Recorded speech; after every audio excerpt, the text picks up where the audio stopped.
Let's talk about flying paramotors over water. It's one of the most dangerous things that you can do. Now, when I say specifically over water, what I'm referring to in this video is flying a paraglider in a situation where you have to use water as your primary landing option. Sometimes you can be near water or over water and have an easy glide over to the land or the beach. That's not exactly what I'm talking about now. What I'm talking about now is you're going in the water, your foot dragging the water, things like that. Now, you won't see me doing that in this video. It's January, it's cold out there. I'm not gonna be doing any sort of water flying right now because that breaks one of the rules. What I'm gonna talk about in this video is a set of circumstances and conditions and the way that I personally approach flying a paramotor over water. I've done this 2, 3, 4 times in my whole 7, 8 years of flying these paramotors. I don't do it a lot, and for good reason. It's one of the most dangerous things that you can do. A couple recent videos that come to mind that I saw where there was a pylon racer, a slalom racer, and they do it over water now because so many people were getting hurt flying over the land. Well, he biffed it in the water, smashed in, skipped like a time. It was a hard wreck. I mean, these guys are going like the maximum speeds that paramotors can fly. Hit the water, you're gonna skip like a rock a time or two, probably knock the wind out of you. He just said he was tired, going fast, messed up, whatever. Boom, in the water. At least it wasn't the dirt. But his flotation device failed to go off. Had a failure for his flotation. 2 is 1, 1 is none. And he almost drowned. Like, he had his hand up and the people, he was trying to get out the whole time. There's a video of it. In fact, I'll try to find it and put the links in the description below. And there was another one where a trike pilot was doing a wheel drag on it was a shallow pond. It was knee deep. He hit, flipped over, his flotation worked, but there wasn't enough depth to lift him out of the water. And thank God he had a friend flying with him who saw it, went down, landed, ran over there, and pulled him out of the water just probably seconds before he drowned right there in that knee-deep water, upside down with his trike on top of him and his flotation buried. So let's get into it. What sort of circumstances when I fly? And these are some hard rules that I go by. Let me just go through them one at a time. Let's talk about the water specifically. There's hard things, like the water's got to be still. I'm not going to fly over moving water. I'm not going to use, surf in the ocean, fast moving rivers, slow moving rivers. Moving water, it could drag your wing, drag you, it could hurt you. Fresh water is a preference. Salt water is going to really, really wreak havoc on your gear.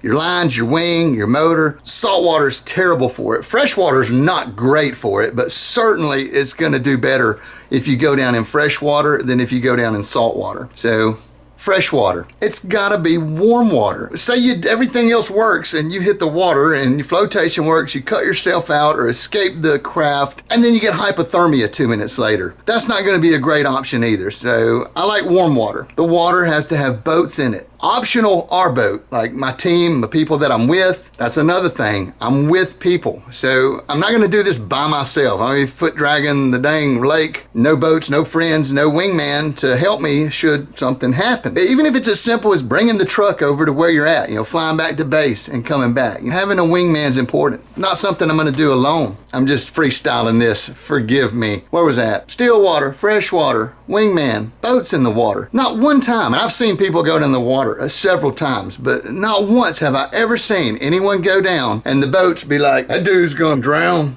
He shouldn't have been doing that dumb shit. No, the boats are gonna come help. We'll get you on the next round. No, if somebody's water skiing and tubing, they're gonna stop what they're doing and go over, and obviously they see the pilot go down in the water, they're gonna come help. Takes real a-hole not to come offer assistance when another human life is at stake. I've never seen it. Preferably, I like my team to have a boat, a safety boat in the water if we're doing water operations, so that we could maybe go retrieve gear. Maybe it's not like, oh God, they're in trouble and need help, but maybe we have to go retrieve gear from an island or on the other side of a body of water, etc. We like to have a boat available on our team, but they gotta be boats in the water for me to fly over the water and use it as my bailout. And I'm specifically talking about that just to reiterate. So many things go through my mind about things that have happened. All the other factors aside, this is just talking about the water. The depth of the water. Obviously, shallow water is better than deep water, but It could go either way. For example, the trike situation I was just talking about. Guy goes down in shallow water, but the shallow water prevented him from uprighting himself with the flotation on his machine. Preferably shallow water. If it had been deep water and his buddy couldn't have got out to him fast enough, that would have been bad too. Just deep enough to be hard to get through and just shallow enough that your stuff can't work right, that would be a bad situation all around.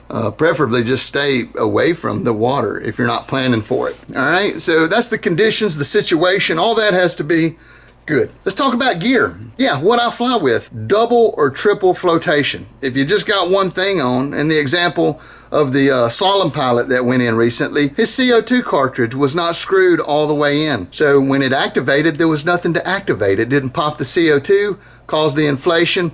He was sinking like a rock. You got a 40, 50-pound anchor tied to your back and you're strapped to it. What does Kylo do personally when he's choosing water as the option? Well, personally, I'm gonna have the right kind of attire on for swimming. Maybe some slim shoes, shorts, t-shirt or no shirt. I don't want heavy boots, gloves, jackets. Again, that would be cold weather. That means the water's not suitable. I'm out. I don't want my egress from the harness to be impeded in any way. So if I know I'm taking water as the option, I'm gonna undo all my straps except for my non-throttle hand leg strap. And I'm gonna reach for that and practice grabbing it so that should I take that water option, all I have to do is reach down and click that leg and then I'm out of the harness. I'm completely unimpeded from getting away from that harness because you wiggle your way out after a few seconds of flustering around with it and then a line wraps around your leg and pulls you down, which leads me to the next set of gear. Not only do I want good attire for swimming, I want a hook knife and I want that hook knife on my body. I got a little pouch that I wear and I put the hook knife right on it, so it's on me. If I put it on the motor and I'm swimming away from the motor and maybe I get tangled up, well then my hook knife's back on the motor. It's not gonna do me a lot of good. That stuff will go through webbing, bands, lines, wing. You gotta go with a hook knife. No way around it. Hook knife, double or triple flotation. Double on the machine, preferably a third option. I don't always do this, but personal body flotation on my body, on my person.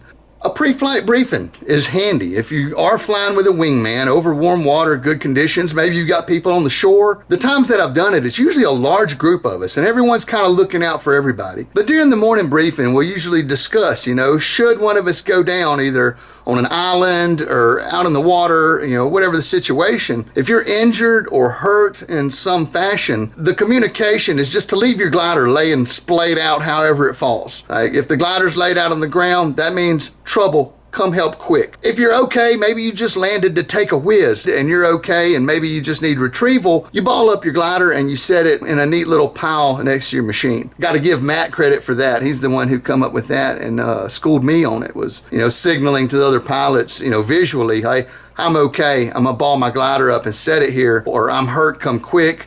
Just leave everything however it flops down, and that's the signal for that. Communication, I'm probably not gonna bring my phone with me if I'm taking water as the option. That kind of varies. It's not 100%, but if you go down the water, phone's not gonna do you a lot of good anyway. Something I have done with a phone, put the phone in a Ziploc bag. Ziploc bags are great. I keep them with my gear in my truck so I can Ziploc the phone, put it in the pouch, and then if I do go in the water, maybe it survives the dunk and I can utilize it after the fact. Maybe it's one of the boaters, like the recreational boaters in that body of water that comes and helps, and I can pull the phone out and like, hey, I got a ride, don't worry. That's really it. If I don't have that specific set of circumstances in my favor, I don't do it.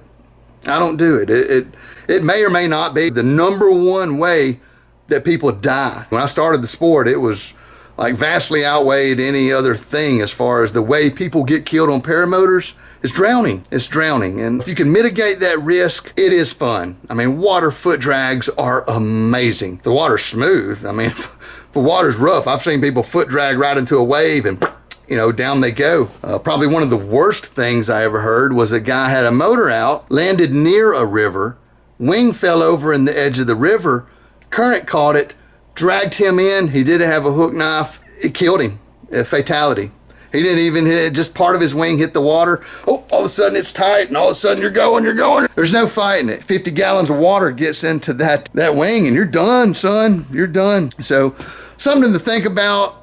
is like a public safety announcement. You can do whatever you want. I'm not your mama or your daddy, but that's how I do it. And I've really studied on it. And water operations can be fun. But don't break that circumstance, and you'll mitigate a lot of the risk that could happen to you in that situation. The biggest thing is just being able to get out of that thing and be buoyant. So double, triple flotation, hook knife, proper attire. Don't trap yourself in with a reserve or a bunch of straps on your harness. One leg strap will keep you from falling to your death, but it's also be easy to get out of that machine if you do a landing. There's a lot of talk on how to land in the water. I've seen it both ways. I've seen downwind landings and I've seen into the wind landings. And I've heard the rationale that you want to land downwind so that your wing will fly over you and the lines will be stretched out away from you, and you don't have to worry about getting entangled in them. Well, again, I'm not worried about getting entangled anyway, but the people I've seen do a downwinder, man, they face plant so hard into that water. Oh,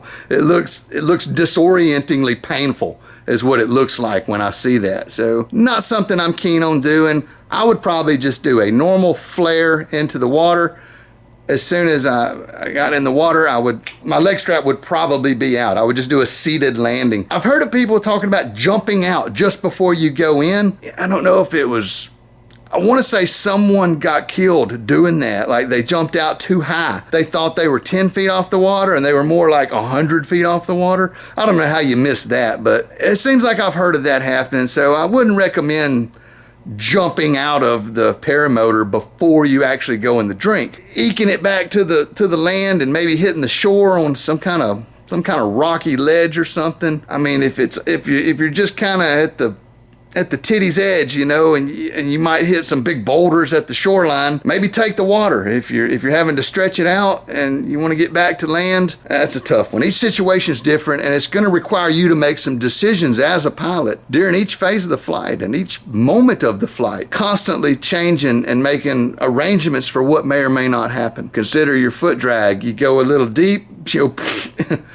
where you at? What's going to happen? You know, what's going on? You got to think about these things ahead of time and then commit to them. And then you've already thought about your way out if something transpires during the maneuver. I just wanted to talk about that for a minute. It's been on my mind. I thought it might make like a video that could save a life. And if it saves even one life, it was worth talking about to you. Thank you for watching and listening to me ramble on. It's late and dark, and I've been doing some late night work at this drugstore. I'm fixing to close this place up and head home, go to bed, come back and do it again tomorrow. But thank you for joining me. Subscribe for more. See you real soon in the next one. Much love, y'all. Kyle out.